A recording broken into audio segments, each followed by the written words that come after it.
Happy Friday afternoon. I'm here to talk about my book. As I mentioned last week, I promised that for the next 12 weeks I would be talking about the different chapters in the book. Real Women Change the World and Letting the Good Girl Die so the Real Woman can live. It's a way of supporting you and understanding my message because obviously, if I've spent the time writing a book about it, it's something I want to teach you, something I want to support you with so that it can really help you become the best you're capable of being. And although certainly this book is addressed to women, many of these lessons are applicable to men and women. So if this is something that serves you, please do enjoy it and follow along with us. The first chapter deals in relationship to mindset. And mindset is truly the most powerful element that supports your success, supports your life and your joy, or destroys it. That is absolutely up to you. And wonderfully, it's absolutely in your control. How you set it up, what the mindset you walk around with on a daily basis is absolutely dependent upon you. It's important to look back, what were the beliefs that you developed as a child? What were the expectations that were given to you as to who you would become, how you would succeed or not in the kind of person you would be? What kind of inner messages do you carry now? All of us have inner messages. Oftentimes they can be quite destructive, and thankfully sometimes they're absolutely self-supportive. But notice the messages you hear. When you make a mistake, do you laugh it off, or do you spend 20 minutes informing yourself about how stupid you are, how dumb you are, how crazy it was to take a risk? Listen to the messages because whether you're conscious of it or not, they get in the way and they stop your growth.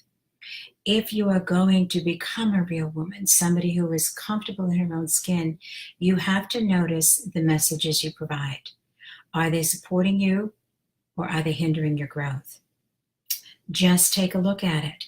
And how that gets in the way often, as I see it with many of my clients, is when you go for a job interview or you're within a company and you go to get a raise, to get a higher job, to move into a different position, a different department, whatever it may be. So many times my people will say to me, my CV or my resume was lacking something. And the fact is, in all honesty, your CV or your resume, that is secondary. They want you to know that you know what you're talking about, that you'll bring some skills and some gifts into the department, into the position you're going to hold. But the most important part of your interview is you. If you walk in half dead, if you walk in playing small, if you walk in denying all the strengths you possess, they can only judge you by what you present. If you walk in recognizing that you are an amazing individual, you've got so much to offer, and you walk in with passion, you walk in with vibrancy, you walk in with inquisitiveness. What are their needs? What do they want? How could you bring the sum of all your parts to best serve them? That is really what it's about. That's what they're looking for. Who are you? You are far more important than your life experiences. What are you bringing to the table? That's it. And the best thing you bring to the table is you. And the more real you are, the more you get to bring to the table. What a gift. Why work all your life to become the best you if that's not what you're going to present to the world? Know that. Present it. Present your personality, but also present your values. Present your work ethic. Present your view of life. That is so important. I love what I do. I want to be the best I can be at it. And I want challenges because they help me grow. Who doesn't want to talk to a person like that? Who doesn't want to bring you on and really make you somebody who's a significant part of their program? Look at that. And now let's look at how, knowing that you're the package, how does the good girl get in the way and interrupt that message? How does she really bring out your woundedness, bring out your limitation, bring out that side of you that is filled with self-doubt and that is so cautious?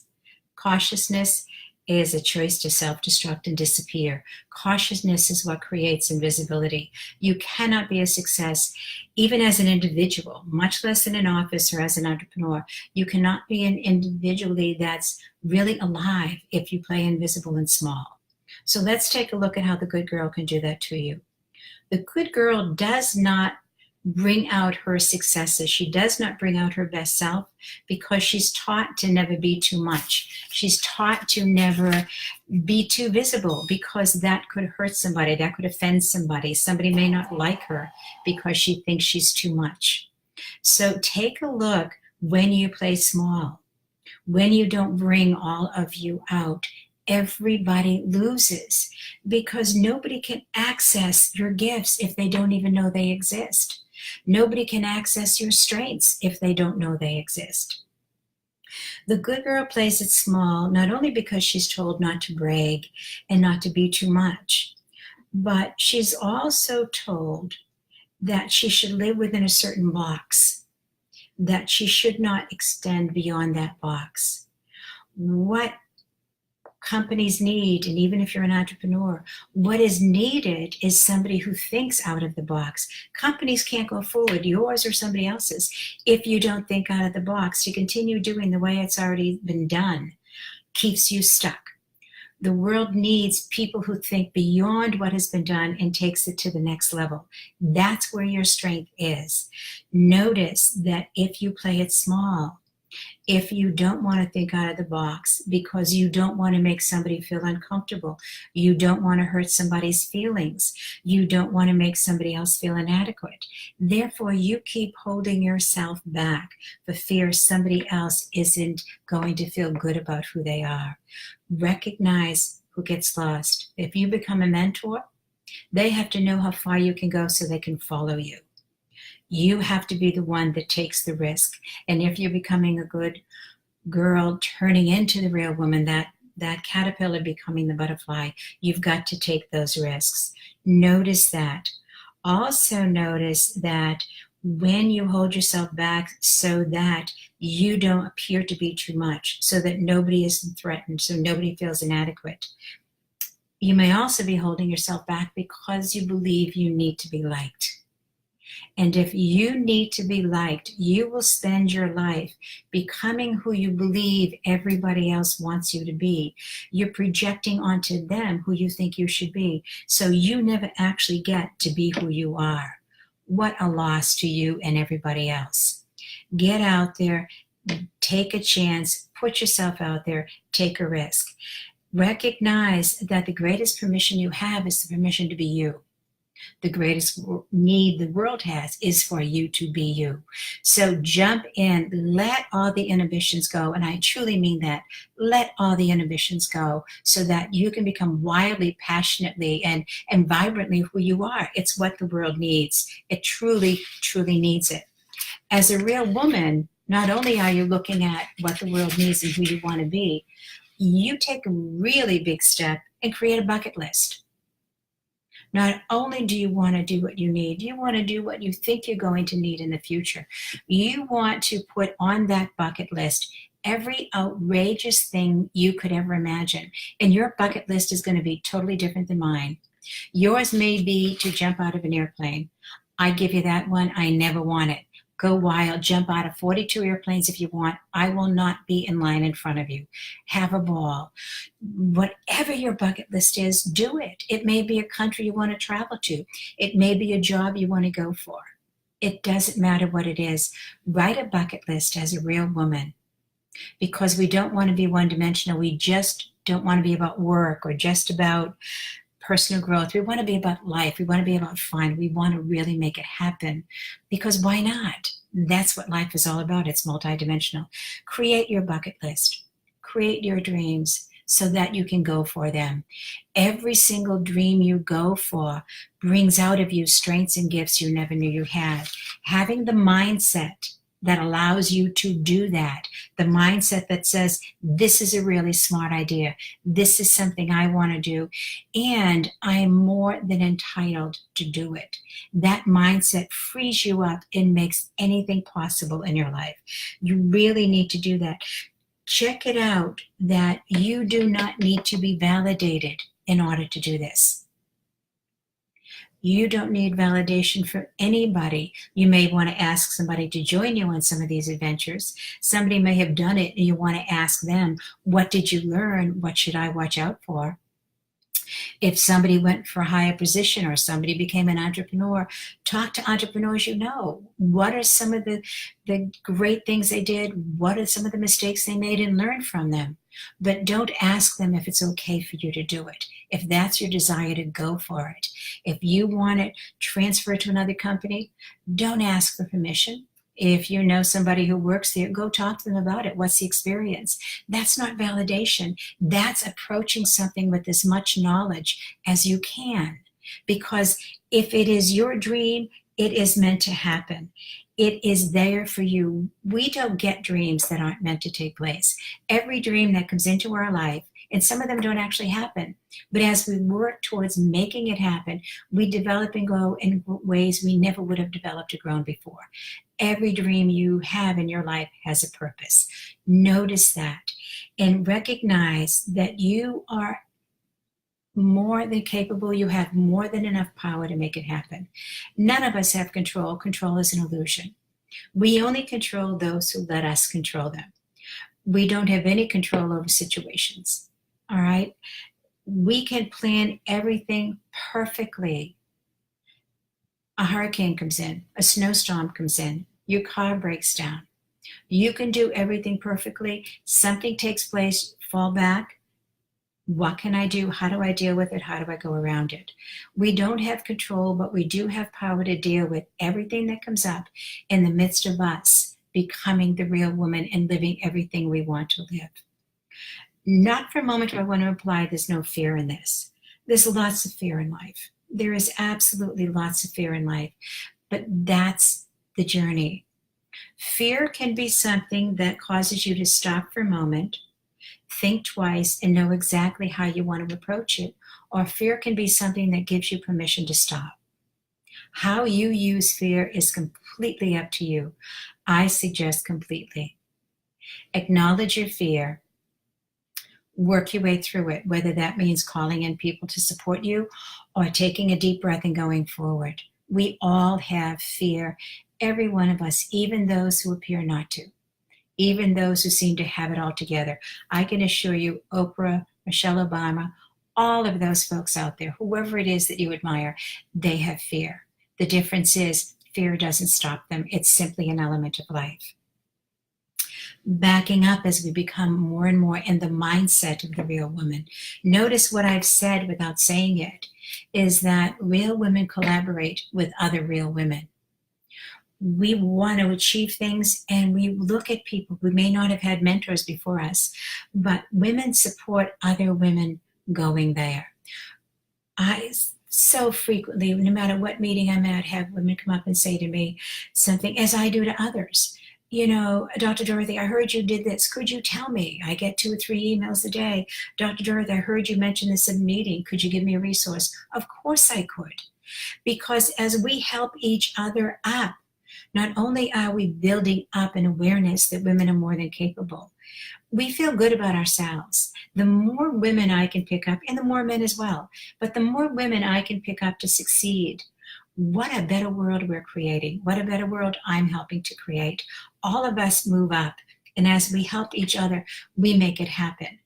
My experience in working with some clients, and I'll go over this quickly, is that one woman, and I may or may not have mentioned it previously in one of these, I don't know, but one woman I worked with in New York City, a really immensely powerful woman on Wall Street, great company, beautiful, beautiful company. She developed on her own, certainly with great staff, with great team, but developed.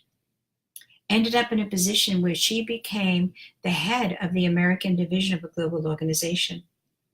All the details that go into running an office were breeze. I've opened 4 companies. I could help her with that.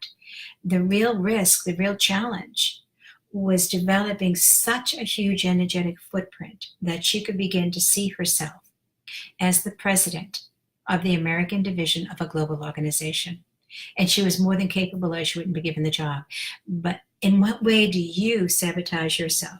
In what way do you say to you, that's far bigger than I could imagine? That's far more than I can achieve. Nothing you could envision is far more than you can achieve. It may be far more than you can achieve today. But as you grow, as you move towards achieving that, you're preparing all of the gifts. So the you in 5 years or the you in 2 years, she can do it. So you need to create the woman who in 2 years is capable of doing that, or the woman who in 5 years is capable of doing that. Having the mindset that says, I can't do it today, but that's my dream. I'm going to become the woman that can do that. Amazing how that changes everything versus spending 3 years wishing you could do that. Spending 2 years, spending 5 years, whatever it may be, wishing you could do that isn't a mindset. The wish means you're powerless. There's nothing you can do about it. And it's way over there. You're waiting for somebody else to make it happen for you.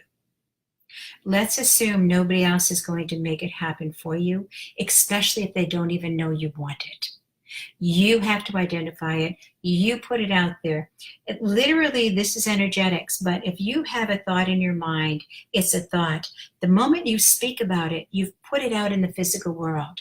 The more you speak about a dream you have, the more you speak about a goal you have, not only are you making it more real for you, not only is your mindset shifting to make that happen, as you put it out there, you don't know who is going to be in a position to help you take that next small step as you take many small steps to achieve it, or somebody who may open up doors and make something happen for you far faster than you ever imagined. And I say that with experience, truly. All of those different things have happened for me. The small steps and doors opening where you think, it's surreal, I don't know how this happened.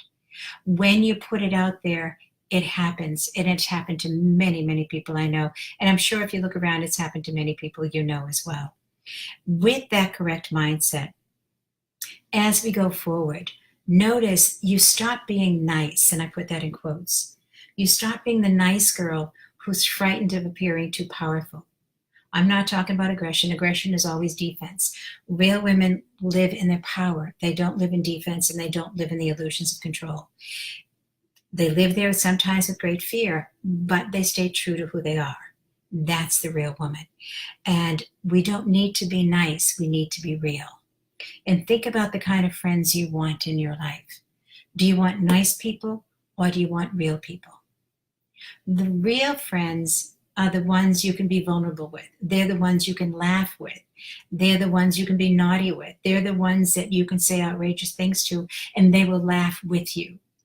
Real friends are not looking to see how you can offend them. Real friends want to see who you truly are. They want the intimacy. And when you have the gift of a real friend in your life who you can be outrageous with, who can remember outrageous things you've said or done and laugh with you over that and not judge you over that, that level of intimacy reinforces your permission, if you will, to remain the real woman, because they absolutely love all the elements of who you are. Take a look at that. And the more you put that out there, the more you agree with it, the more self-confidence you have. And there's no such thing as too much self-confidence. Those folks who are cocky, that's not confidence. That's them trying to build up the confidence they need. Real confidence comes from being who you authentically are and knowing that it is loved and validated. Truly, and it will be by your intimate circle. It may not be by people outside that circle, but do not let them define you. Do not let them define who you're capable of becoming. Even you can't define who you're capable of becoming. Honestly, because the woman today can see so far as to who she could become. But let's look at who you are in 5 years or in 10 years. That woman has a far greater ability to look at who you're going to be 5 or 10 years from that. There's no limit. You don't know your limitations, so don't create artificial ones, because they have nothing to do with who you are today, and they certainly have nothing to do with the woman you're going to be in 5 or 10 years. Be conscious of your mindset. Be conscious of what you're doing. Be conscious of whether or not you're playing small, playing that good girl who's never going to offend a soul, or whether or not you're taking the risk to become the real woman who takes risks, who has more and more confidence all the time. And when it comes to taking a position or applying for a higher level, if you work in the corporate world, recognize that men have 60% of the skill sets required on a job application. And they go for it, figuring they're going to get that extra 40% while they're on the job. Women won't even apply unless they're 100% confident they've got every skill set needed. Take a risk. Go for it. Life is too short. When you're willing to take risks, and as a real woman, you have to in order to keep evolving, as I've been talking about. When you take those risks, you open up to far more opportunities. You open up to far more personal growth. You free yourself to begin to live so far out of your comfort zone, you forget what the comfort zone looked like. You know, I say to people frequently, I want to live so far out of the box, I forget the box even existed. Go for it. All of this truly in a shifting mindset allows you to absolutely live your life. Live it vibrantly. You will never ever survive a day in your life if you choose to take the risk of becoming completely the absolute real woman that you're meant to be. I look forward to speaking with you again next week. Have a great week. I'll see you next Friday. Bye-bye.